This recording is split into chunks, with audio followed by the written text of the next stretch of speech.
For 100 years, naval aviation has possessed a powerful secret weapon. It is a weapon that cannot be quantified. You cannot measure it in Mach numbers, pounds, or kilotons. It cannot be defeated. The people. The people. The people. People. People. People. People. People. The people. I think we're celebrating people.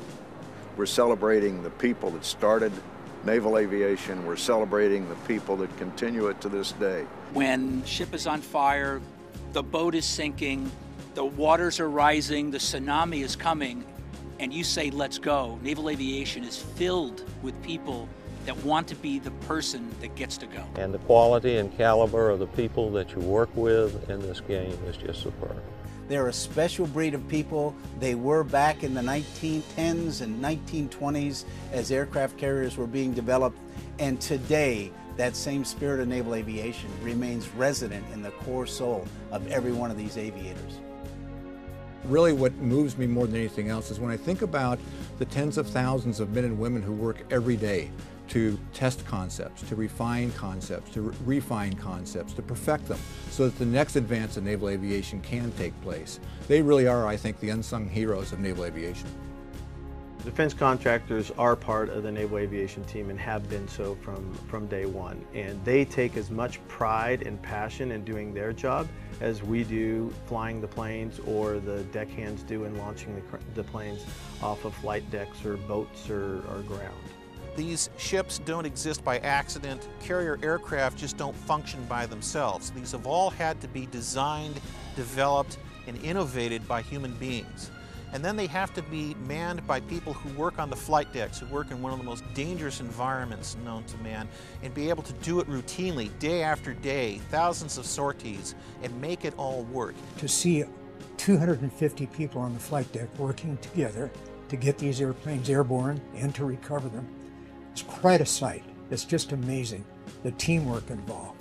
You're landing in an airfield that's 10,000 feet long. You can make a lot of errors in judgment. You can't make any errors coming aboard the ship. Naval aviation requires a level of excellence and professionalism that demands the absolute best from the men and women who serve. From the aviators to the airmen, naval aviation is fueled by the focus, drive, and dedication of its people.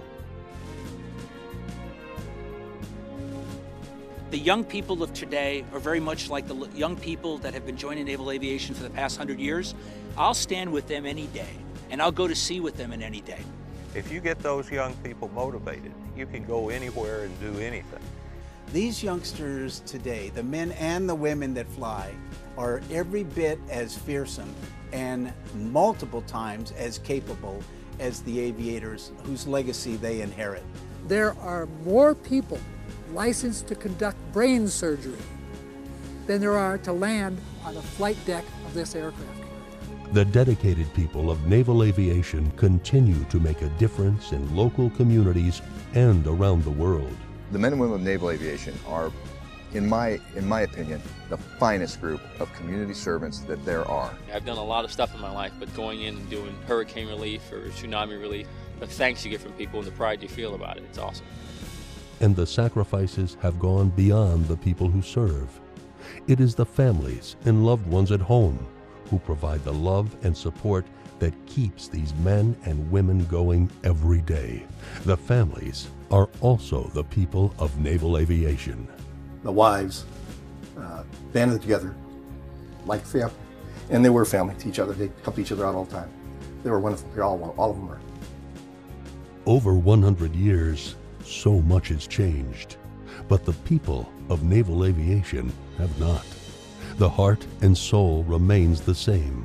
A common bond of passion, pride, and purpose connects the people of naval aviation from generation to generation.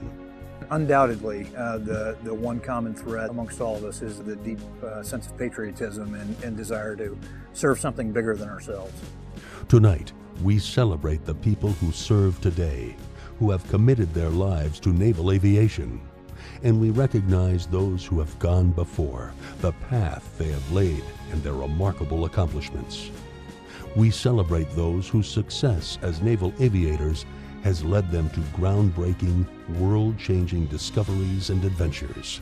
And we honor the sacrifices of men and women, some of whom made the ultimate sacrifice for the ideals they stood for.